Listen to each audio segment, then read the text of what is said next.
PLN S2JB menggelar acara temu media di Sumsel terkait kesiapan PLN untuk mensukseskan Asian Games 2018 serta pasokan listrik menjelang Ramadan, Idul Fitri 1439 Hijriah serta Pilkada.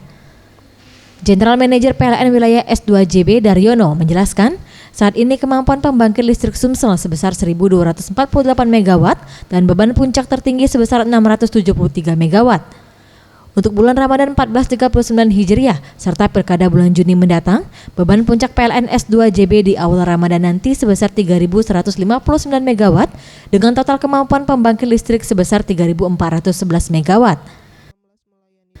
Sementara untuk event Asian Games nanti, PLN S2JB telah mempersiapkan infrastruktur kelistrikan di Kota Palembang dengan daya mampu pembangkit sebesar 821,8 MW dan beban puncak sebesar 512 MW. Peningkatan kelistrikan di Kota Palembang ini karena adanya 5 gardu listrik baru selesai dibangun, yaitu Gardu Induk Jakabaring, Gandus, Kenten, Gardu Induk GIS Kota Barat dan GIS Kota Timur.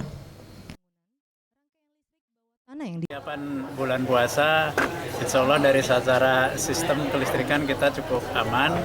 Mudah-mudahan tidak ada kendala di pembangkitan maupun di sisi transmisinya. Dan untuk tim dari kami dari distribusi juga sudah menyiapkan personel untuk piket siaga. Ini juga sekaligus untuk piket nanti pada saat kegiatan Asian Games maupun Pilkada. Jadi kita sudah siapkan semua. Mulai dari Ramadan ini kita menyiapkan ada sekitar 350 personel.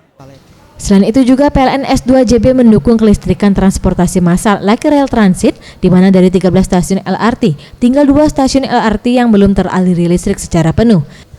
Dan ditargetkan di bulan Juni nanti kelistrikan LRT di 2 stasiun ini dapat selesai. Tim Liputan Sriwijaya TV.